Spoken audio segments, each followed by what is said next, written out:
Hello नमस्कार दोस्तों, आप सभी का स्वागत है आपके अपने चैनल सामर्थ्य विद्यार्थी में, जिसका कि मोटो है work hard in silence and let success make the noise. तो वीडियो को शुरू करने से पहले मैं आप लोगों से एक बार आग्रह करूंगा कि आप लोग इसको लाइक शेयर एंड सब्सक्राइब जरूर कर दें और बेल आइकन को हिट कर लें। तो दोस्तों, आज जो हम करने जा रहे हैं वो जो टॉपिक है उस टॉपिक का नाम है म्यूनिसिपालिटी। तो इससे पहले जो मैंने कराया था आपको पंचायती राज इंस्टीट्यूशन में पहले ही करा चुका हूँ, तो इसके आगे का जो टॉपिक है आज मैं आप लोगों को कराने वाला हूँ। ठीक है, municipality 74th constitutional amendment act. चलिए तो इसके बारे में सब कुछ देखते हैं। तो दोस्तों, जब मैं ये आप लोगों को करा रहा हूँ तो सबसे पहले मैं आप लोगों को बताना चाहूँगा कि म्यूनिसिपालिटी एक्चुअली में है क्या।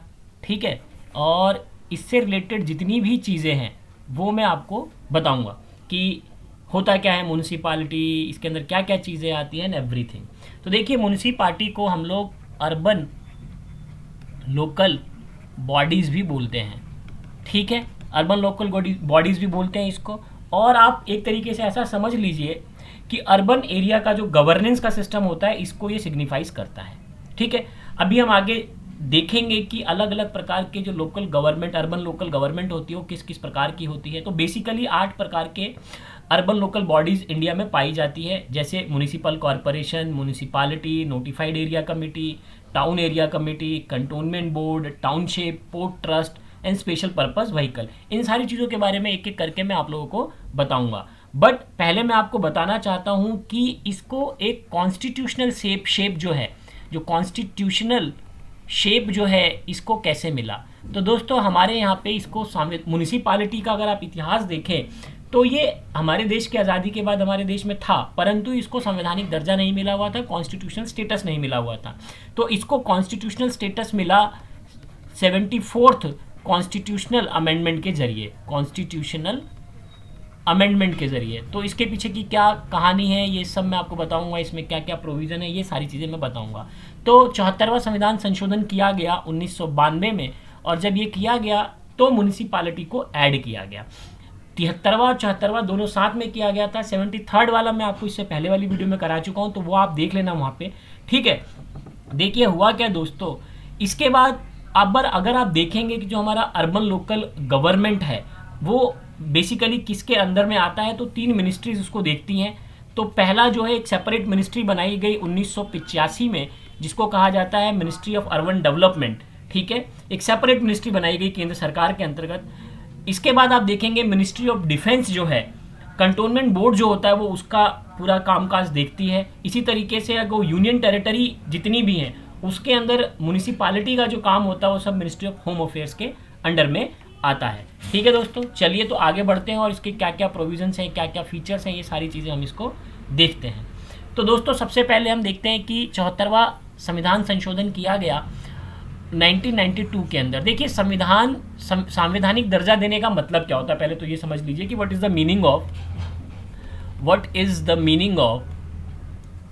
Meaning of constitutional status. जो कॉन्स्टिट्यूशनल स्टेटस दिया गया है उसका क्या मतलब है। तो कॉन्स्टिट्यूशनल स्टेटस देने का मतलब है कि जैसे फंडामेंटल राइट्स जो हैं वो आपके एनफोर्सिएबल हैं, और अगर इन केस ऑफ स्टेट उसको वायलेट करता है, एनफोर्स नहीं करता है, तो आप सीधे कोर्ट के पास जा सकते हैं, सुप्रीम कोर्ट के पास जा सकते हैं, हाई कोर्ट के पास जा सकते हैं। सिमिलरली अब जो म्यूनिसिपालिटी है वो भी अब एक संवैधानिक दर्जा मिल गया है आपको। अगर स्टेट अब बाध्य है उस चीज़ को इम्प्लीमेंट करने के लिए, और अगर स्टेट इम्प्लीमेंट नहीं करता तो जो भी व्यक्ति है जो इससे सफ़र कर रहा है वो सीधे कोर्ट के पास जा सकता है और कोर्ट इसको एनफोर्स करेगा। ठीक है, तो मैं इसके फीचर्स आपको कुछ कुछ बताऊंगा कि क्या क्या फीचर्स हैं इसके अंदर। तो देखिए, सबसे पहला आप देखेंगे कि जब 74वां संविधान संशोधन किया गया, इसके द्वारा हमारे संविधान में एक नया पार्ट ऐड किया गया, पार्ट 9A। ठीक है, ऐड किया गया और इसको नाम दिया गया द म्यूनिसिपालिटीज़। और आर्टिकल जो ऐड किए गए इसके अंदर आप देखेंगे 243P से लेकर 243ZG तक। इससे पहले वाले आर्टिकल जो है वो पंचायती राज इंस्टीट्यूशन में ऐड किए गए हैं। ठीक है, और एक नया स्केड्यूल ऐड किया गया जिसको आप बोलते हैं 12th स्केड्यूल। ठीक है, ये तो फैक्चुअल इंफॉर्मेशन हो गई आपकी। अब देखिए, आप देखेंगे इस स्केड्यूल के अंदर 18 फंक्शनल आइटम्स दिए गए हैं म्यूनिसिपालिटीज़ को लेके। 18 फंक्शनल आइटम्स दिए गए हैं, मतलब कि क्या क्या काम जो है म्यूनिसिपालिटी करेगी, ये चीज़ें दी गई हैं। और मैंने आपको बता दिया क्योंकि अब ये संवैधानिक दर्जा मिल गया है, कॉन्स्टिट्यूशनल स्टेटस मिल गया है, इसका मतलब है जस्टिसेबल पार्ट हो गया है कॉन्स्टिट्यूशन का, ठीक है। Anyone can go to the court for its enforcement, ये ध्यान में रखना आपको। अब देखिए मेन एम क्या है इस एक्ट का, what is the aim of this act. तो एम ये है कि एक तो जो अर्बन गवर्नमेंट है इसको रिवाइटलाइज किया जाए, मतलब आज़ादी के बाद जो अर्बन गवर्नमेंट बना था वो उतना ज़्यादा सुचारू रूप से काम नहीं किया, दूसरा इसको स्ट्रेंथन करना था, ठीक है। और एक इफेक्टिव लोकल गवर्नमेंट एस्टेब्लिश करने की नीयत थी इसके बनाने के पीछे, ठीक है। तो ये मैंने आपको कुछ कुछ साइलेंट फीचर्स बताए इसके। अब मैं आगे आपको बताऊंगा कि म्यूनिसिपैलिटीज़ जो है वो किस किस टाइप की होती है। तो बेसिकली आप देखेंगे 3 टाइप की म्यूनिसिपैलिटी होती है, ठीक है। एक होता है जिसको आप नगर पंचायत कह सकते हैं, नगर पंचायत आप इसको कह सकते हैं। दूसरा अगर आप देखेंगे म्युनिसिपल काउंसिल कह सकते हैं, म्युनिसिपल काउंसिल कह सकते हैं आप। और तीसरा होता है म्युनिसिपल कॉरपोरेशन, म्युनिसिपल कॉरपोरेशन। तो इन सब के बारे में हम पढ़ेंगे कि ये नगर पंचायत क्या है, म्युनिसिपल काउंसिल क्या है, म्युनिसिपल कॉरपोरेशन क्या है, ठीक है। अब देखिए जो नगर पंचायत होती है बेसिकली एक जो ट्रांजिशनल एरिया होता है, मतलब एक एरिया जो है जो पहले रूरल एरिया था अब वो अर्बन एरिया की तरफ तब्दील हो रहा है, तो उसको नगर पंचायत कहेंगे आप।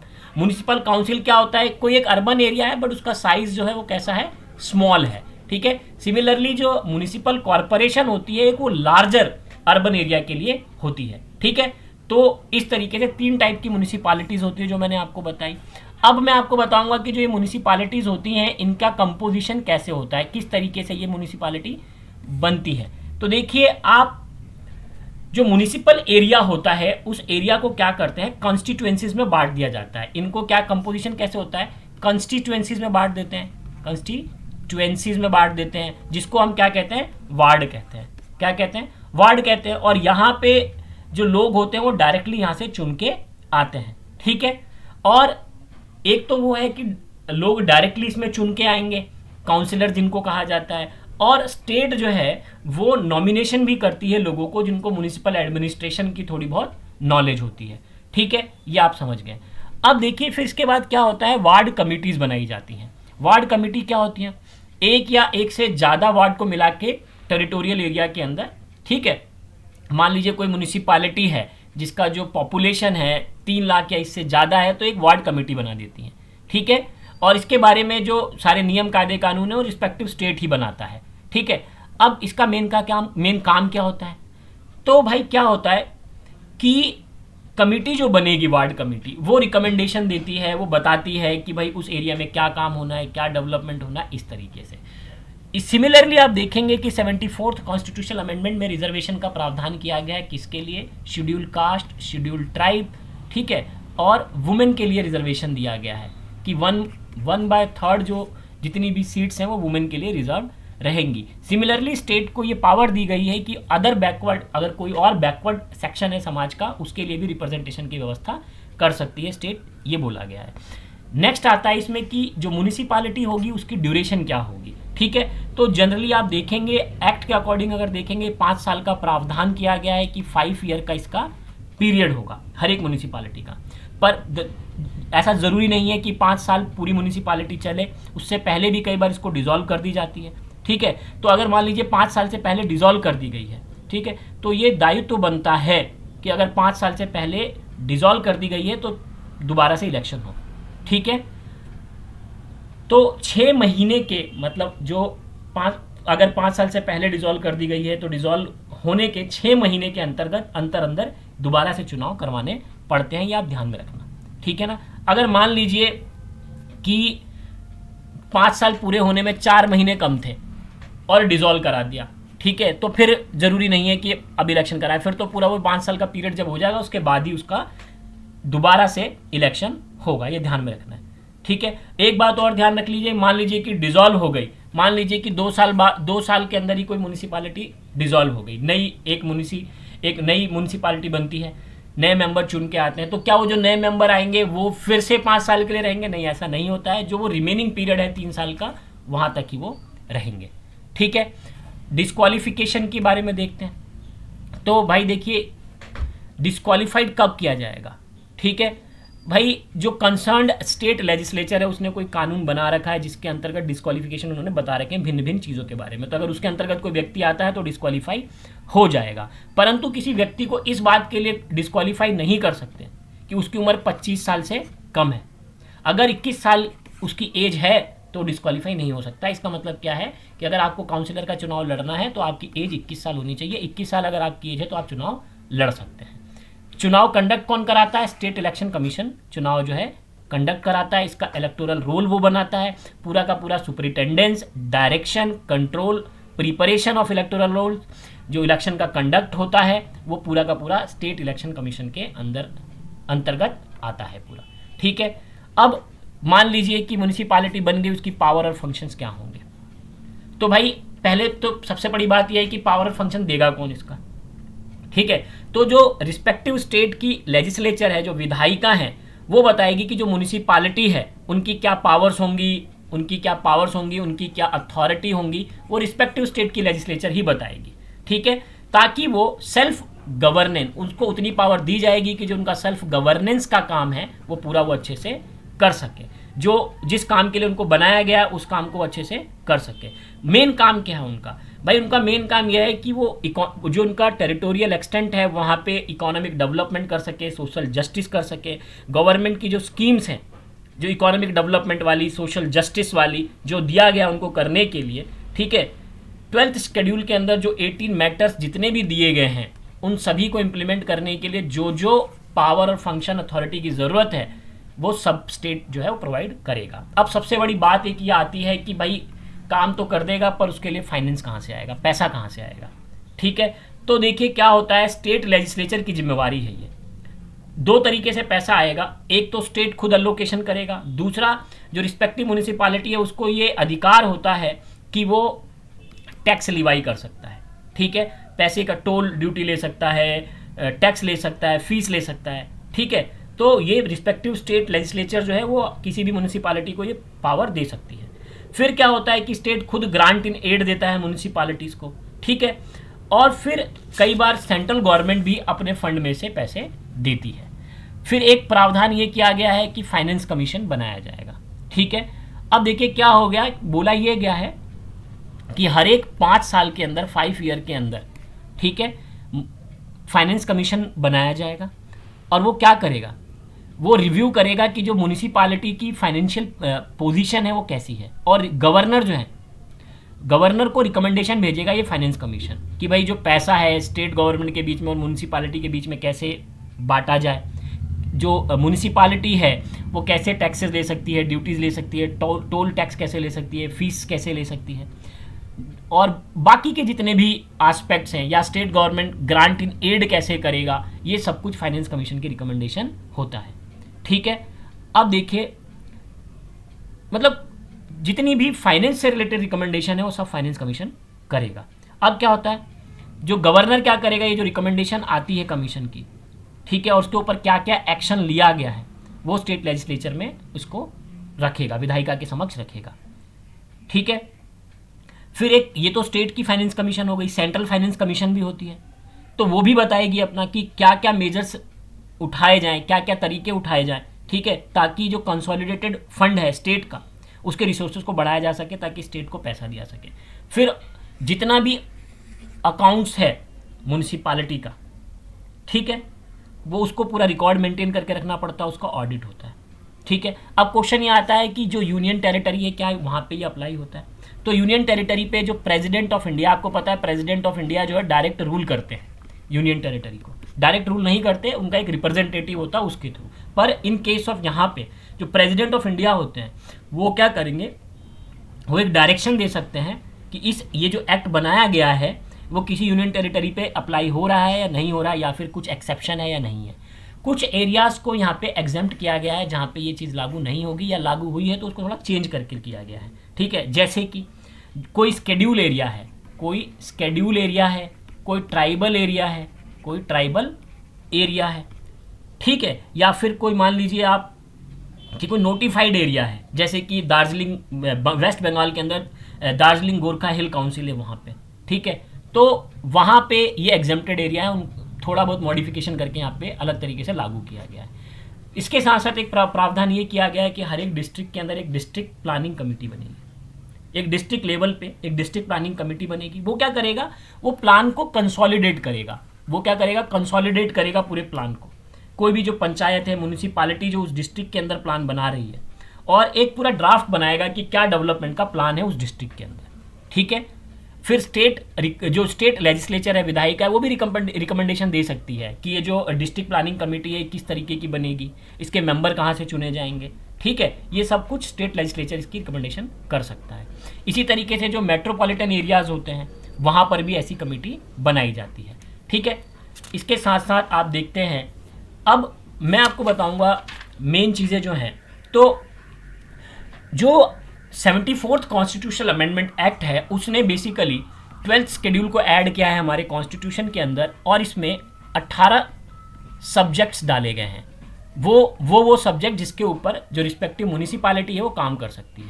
तो उनको क्या काम दिया गया है, जैसे कि अर्बन प्लानिंग करनी है, क्या क्या करना है, अर्बन प्लानिंग करनी है। इसके साथ साथ आप देखोगे टाउन प्लानिंग करनी है, लैंड यूज़ है कि लैंड यूज़ जो है अर्बन एरिया का वहाँ कैसे होगा, ठीक है, उस पर कंस्ट्रक्शन कैसे होगी बिल्डिंग्स की, वो इसके अंतर्गत आती है। फिर आप देखेंगे कि जो सामाजिक डेवलपमेंट है या इकोनॉमिक डेवलपमेंट है उसके लिए ये किया गया है। रोड्स एंड ब्रिजेस वगैरह जो बनाने हैं वो कैसे बनेंगे, वो सब इसके अंडर में आया है। इसके साथ साथ देखेंगे जो वाटर सप्लाई है, जो ज़रूरी जीवन यापन की चीज़ें हैं, वाटर सप्लाई होगी डोमेस्टिक यूज़ के लिए, इंडस्ट्रियल यूज़ के लिए, कमर्शियल पर्पज़ के लिए। पब्लिक हेल्थ हो गया, जो पब्लिक हेल्थ है वो हो गया, इसमें फायर सर्विस हो गई, अर्बन फॉरेस्ट्री हो गई, ठीक है। वीकर सेक्शन के लिए है, जो स्लम एरियाज़ है उसकी कैसे इम्प्रूवमेंट करनी है, जो अर्बन एरियाज़ में जो लोग गरीब हैं पुवर्टी एलिविएशन कैसे करना है, ठीक है। पार्क्स, गार्डन, प्लेग्राउंड कैसे बनाना है, कल्चरल, एजुकेशनल और एस्थेटिक आस्पेक्ट जो है लोगों का उसको प्रमोट करना है। जो शमशान घाट होते हैं, बुरियल ग्राउंड्स होते हैं, क्रिमेशन ग्राउंड होते हैं, ये सब कुछ ये बनाता है। कैटल्स के लिए पॉन्ड कैसे बनाना है, एनिमल्स के ऊपर क्रुएलिटी ना हो उसको रोकना है, ठीक है। फिर आप देखोगे बर्थ सर्टिफिकेट, डेथ सर्टिफिकेट, इसका रजिस्ट्रेशन करना है। जो पब्लिक अमेनिटीज़ होती हैं जैसे कि स्ट्रीट लाइट हो गई, पार्किंग लॉट हो गया, बस स्टॉप हो गया, पब्लिक कन्वीनियंस वाली चीज़ें हो गई, वो इसके अंतर्गत आती है। और जो स्लॉटर हाउसेज या टेनरीज बनी हुई हैं उस सब का रेगुलेशन करना, ये सब 12th शेड्यूल के अंतर्गत सारी म्यूनिसिपालिटी के अंदर में ये सारी चीज़ें आती है। अब दोस्तों मैंने आपको बताया था कि 8 प्रकार की अर्बन गवर्नमेंट बॉडीज़ होती हैं। तो सबसे पहला होता है म्यूनिसिपल कॉरपोरेशन। तो म्यूनिसिपल कॉरपोरेशन के बारे में हम बताते हैं, ठीक है।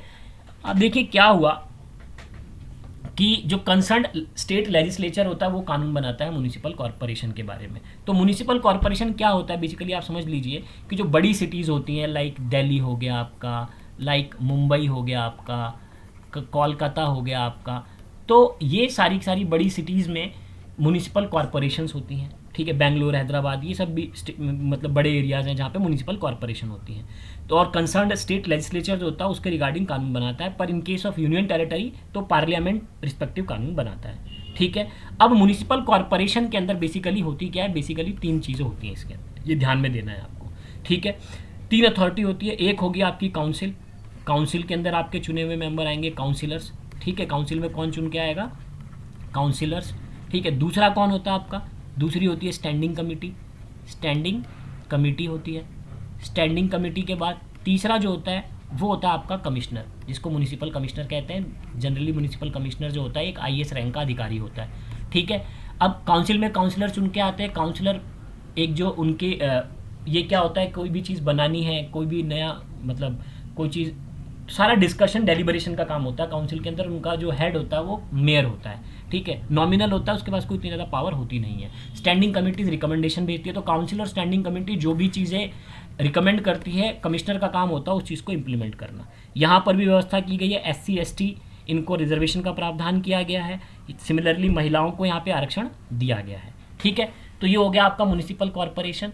अब म्यूनिसिपल कॉरपोरेशन से आगे आप बढ़ेंगे तो म्यूनिसिपालिटी होता है। तो जाहिर सी बात है कि अगर जो छोटा एरिया होगा, ठीक है, तो उसमें क्या होता है, जो कोई टाउन हो गया या फिर स्मॉलर सिटीज़ हो गई, वहाँ पे म्यूनिसिपालिटीज़ होती हैं स्मॉलर सिटीज़ के लिए, ठीक है। टाउन या स्मॉलर सिटीज़ के लिए म्यूनिसिपालिटी होती है। अब इसमें क्या होता है, इसको अलग अलग नाम से जानते हैं, कहीं पे म्युनिसिपल काउंसिल बोलते हैं, म्युनिसिपल कमेटी बोलते हैं, म्युनिसिपल बोर्ड बोलते हैं, अलग अलग नाम दिया जाता है। इसमें क्या होता है, इसमें भी 3 अथॉरिटी होती हैं, ठीक है। उसमें क्या होता है, एक स्टैंडिंग कमेटी होगी, एक चीफ एग्जीक्यूटिव ऑफिसर होगा और एक काउंसिल होगा। तो वहाँ पे जो कमिश्नर है उसको हटा के चीफ एग्जीक्यूटिव ऑफिसर होता है बस यहाँ पे, ठीक है।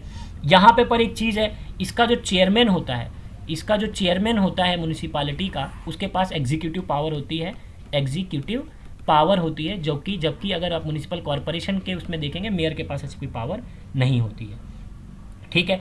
अब जो स्टैंडिंग कमेटी होती है, मैंने आपको बताओ काम क्या करेगी, तो public work, taxation, health, finance, इस सब के ऊपर रिकमेंडेशन भेजती है, ठीक है। इसके बाद आ गया म्यूनिसिपालिटी के बाद आपका नोटिफाइड एरिया कमेटी। देखिए क्या होता है, जो नोटिफाइड एरिया कमेटी का मतलब क्या है, इसका मतलब है कि कोई एरिया को नोटिफाई किया गया है उस स्टेट के गैजेट से, ठीक है। अब क्या होगा कि ये टाउन इतना बड़ा भी नहीं है कि उसको म्यूनिसिपालिटी के अंदर में लेके आ जाएगा, ठीक है।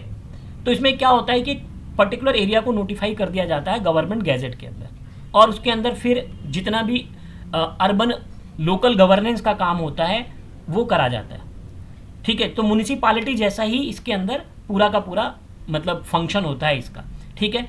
पर इसमें एक चीज़ आप देखोगे, जो नोटिफाइड एरिया कमेटी होता है ये एंटायरली नॉमिनेटेड बॉडी होती है, नॉमिनेटेड बॉडी होती है, ठीक है। सब नॉमिनेटेड होते हैं। इसी तरीके से आप देखेंगे आगे आपका टाउन एरिया कमेटी, फिर एक मान लीजिए कोई बहुत स्मॉल टाउन है उसका, या सेमी म्यूनिसिपल अथॉरिटी कह लीजिए आप इसको, तो वहाँ पे मान लीजिए ड्रेनेज का काम करना है, या फिर रोड्स का काम करना है, स्ट्रीट लाइटिंग का काम करना है, ये सारा काम करना है वहाँ पे, ठीक है। तो इस एक स्टेट का सेपरेट एक्ट बना देंगे, एक छोटे टाउन के लिए टाउन एरिया कमेटी बना दी जाती है, ठीक है। अब इसमें क्या हो सकता है, या तो ये पूरी की पूरी इलेक्टेड बॉडी हो या पूरी की पूरी नॉमिनेटेड बॉडी भी हो सकती है, डिपेंड करता है कि रिस्पेक्टिव स्टेट कैसे देखता है इसको। इसके बाद जो सबसे इंपॉर्टेंट होता है वो है कंटोनमेंट बोर्ड। कंटोनमेंट बोर्ड क्या होता है, आपने देखा होगा छावनी होती है, छावनी मिलिट्री के अंडर में होती है, पर मिलिट्री के छावनी काफ़ी बड़ी बड़ी होती हैं, तो वहाँ पे सिविलियन पॉपुलेशन भी रहती है, तो वहाँ पे भी तो भाई रोज़मर्रा की जो सिविक एम्यूनिटी हैं उनको मेंटेन करना है, तो इसीलिए कंटोनमेंट बोर्ड की स्थापना की गई, ठीक है। अब इसमें इसके लिए एक एक्ट बनाया गया, कंटोनमेंट एक्ट 2006 का ये एक्ट बनाया गया, और इसके अंतर्गत ये इसको लागू किया गया। डिफेंस मिनिस्ट्री जो सेंट्रल गवर्नमेंट के अंडर में आती है उसके वो पूरा इसका देखरेख करती है, ठीक है, और सेंट्रल गवर्नमेंट के अंडर में है पूरा का पूरा। तो इसमें देखिए होता क्या है, अगर आप देखेंगे इसके अंदर, तो इसमें पॉपुलेशन के हिसाब से कंटोनमेंट बोर्ड को भी बांट दिया जाता है इसमें, ठीक है। तो इसमें आधे लोग जो होते हैं वो चुने हुए, मतलब जनता द्वारा चुने होते हैं, आधे जो होते हैं नॉमिनेटेड होते हैं, खासकर ज़्यादातर मिलिट्री ऑफिसर्स ही होते हैं इसमें, जो उस स्टेशन का कमांडिंग ऑफिसर होगा, जो वहाँ का इंजीनियर होगा, ऐसे होते हैं, और बाकी जो चुन के जाते हैं लोग वहाँ पे। तो म्यूनिसिपालिटी का ही मेनली पूरा फंक्शन ये लोग देखते हैं, यहाँ पे टैक्स रेवेन्यू और वहाँ पे ड्रेनेज वगैरह, इन सब चीज़ों को किस तरीके से मेंटेन करना, ये सारा काम होता है। फिर इसके बाद आते हैं आपका टाउनशिप। देखिए टाउनशिप क्या होता है, मान लीजिए कि बड़ी बड़ी कोई पब्लिक एंटरप्राइज है, पब्लिक एंटरप्राइज है कुछ, ठीक है, कोई बहुत बड़ी कंपनी है, या टाटा बिरला, या फिर कोई सरकार की कोई बहुत बड़ी कंपनी है, तो वो क्या करती है, जो उसके लोग होते हैं, बहुत सारा स्टाफ काम करता है, तो वो टाउनशिप डेवलप करता है, उनके रहने के लिए पूरी व्यवस्था करता है, ठीक है, पूरा। तो उसमें क्या होता है कि जो एंटरप्राइज होता है वो खुद ही किसी एक बंदे को अपॉइंट कर देगा एज एन एडमिनिस्ट्रेटर। तो यहाँ पे लोग चुन के नहीं जाते, वो खुद ही उसको अपॉइंट कर देगा एज एन एडमिनिस्ट्रेटर, और ये बंदा ही इसकी पूरी देखभाल करेगा, ठीक है। फिर आता है पोर्ट ट्रस्ट। अब पोर्ट ट्रस्ट क्या होता है, तो जैसे कि आपको मैं बताता हूँ, मुंबई के अंदर जवाहरलाल नेहरू पोर्ट ट्रस्ट है। अब पोर्ट ट्रस्ट का काम क्या होता है, तो पोर्ट ट्रस्ट पूरा जो पोर्ट एरिया होता है उसको मेंटेन करता है पूरा, ठीक है, पूरा मेंटेन करता है। तो वहाँ पे जो लोग रहते हैं, ठीक है, खासकर जो कोस्टल एरिया, मुंबई, कोलकाता, चेन्नई, ये सब पोर्ट को प्रोटेक्ट किया जाता है, और सिविक एम्यूनिटीज़ उसके आसपास के जो एरिया में प्रोवाइड की जाती है, ठीक है। इसी क्रम में अगर आप आगे देखेंगे, अच्छा, तो पोर्ट ट्रस्ट पूरा सेंट्रल गवर्नमेंट ही मैनेज करता है, ये ध्यान में रखा। फिर होता है स्पेशल पर्पस एजेंसी। अब जैसा कि नाम आपको सजेस्ट कर रहा है कि स्पेशल पर्पस है, मान लीजिए कि टाउन को इम्प्रूव करना है, या अर्बन डेवलपमेंट करना है, वाटर सप्लाई किसी जगह की अच्छी करनी है, ठीक है, हाउसिंग की समस्या को समाधान करना है, पॉल्यूशन कंट्रोल करना है, इलेक्ट्रिसिटी सप्लाई ठीक करनी है, तो इन सब चीज़ों को ठीक करने के लिए स्पेशल पर्पस व्हीकल बनाए जाते हैं, एक स्पेसिफिक प्रॉब्लम को लेके उसको ठीक करने की कोशिश की जाती है, ठीक है। अब क्वेश्चन ये आता है कि जो म्यूनिसिपल कॉरपोरेशन है, वहाँ पे जो लोग हैं, जो कर्मचारी काम करते हैं, वो किस तरीके से काम करते हैं। ठीक है, तो देखो 3 तरीके से वहाँ पे म्यूनिसिपल कॉरपोरेशन में लोग काम करते हैं। एक होता है सेपरेट पर्सनल हो जाएगा, तो सेपरेट पर्सनल में क्या हो जाएगा कि वो पर्सनल सिर्फ म्यूनिसिपालिटी में ही काम करेंगे। दूसरा क्या होता है, दूसरा होता है यूनिफाइड। अब देखिए सेपरेट में क्या हो गया कि मान लीजिए दिल्ली में 6-7 म्यूनिसिपालिटी हैं, तो सेपरेट में अपनी अपनी म्यूनिसिपालिटी के अपने अपने कर्मचारी होंगे। यूनिफाइड में क्या होता है, वो स्टेट की अलग अलग म्यूनिसिपालिटी में भी काम करेंगे और स्टेट गवर्नमेंट के अंदर भी काम करेंगे, वो यूनिफाइड हो गया। ठीक है, और तीसरा क्या हो गया, इंटीग्रेटेड। ठीक है, तो इसमें क्या होता है कि जो स्टेट गवर्नमेंट के पर्सनल होते हैं और जो लोकल बॉडीज़ के होते हैं वो सेम सर्विस के ही पार्ट होते हैं। ठीक है ना, इस तरीके से। तो जैसा यूनिफाइड में क्या होता है कि म्यूनिसिपालिटी, जो अलग अलग म्यूनिसिपालिटी वो सब यूनिफाइड ही होते हैं, तो एक म्यूनिसिपालिटी का बंदा दूसरे में जा सकता है। इंटीग्रेटेड में क्या होगा कि जो म्यूनिसिपालिटी के भी वर्कर हैं और जो स्टेट गवर्नमेंट के भी पर्सनल है वो सब एक साथ ही रहते हैं, उनका आपस में ही ट्रांसफ़र होता रहता है। ठीक है, अब क्वेश्चन ये आता है कि भाई जो म्यूनिसिपालिटी होती है तो वहाँ पे उनको पैसा कहाँ से इकट्ठा होता है, रेवेन्यू कहाँ से इकट्ठा होता है। तो पहला वो लोग टैक्स लेते हैं तो वहाँ से इकट्ठा हो जाता है। नॉन टैक्स रेवेन्यू भी होता है। नॉन टैक्स रेवेन्यू के अंदर क्या आता है, तो देखिए जो ज़मीनें होती हैं वो रेंट पे देते हैं ये लोग, फीस लेते हैं, फाइन्स लेते हैं, रॉयल्टी लेते हैं, प्रॉफिट लेते हैं, डिविडेंड, बहुत सारे चार्जेस होते हैं, सैनिटेशन चार्ज, सीवरेज चार्ज, बहुत सारे चार्जेस होते हैं। फिर इनको स्टेट से, सेंट्रल गवर्नमेंट से ग्रांट मिलता है। ठीक है, फिर डिवोल्यूशन होता है फंड का, ये आपको पता ही है, स्टेट गवर्नमेंट देती है। फिर ये लोन उठा सकते हैं बाहर मार्केट से। तो इस तरीके से पूरा का पूरा म्यूनिसिपल रेवेन्यू जनरेट होता है। तो दोस्तों ये मैंने आपको 74th कॉन्स्टिट्यूशनल अमेंडमेंट एक्ट अच्छे से समझा दिया है। होप आपको अच्छा लगा होगा। अगर आपको ये वीडियो अच्छी लगी है तो आप इसको लाइक कीजिए, शेयर कीजिए, सब्सक्राइब कीजिए, बेल आइकन को हिट कर दीजिए। धन्यवाद।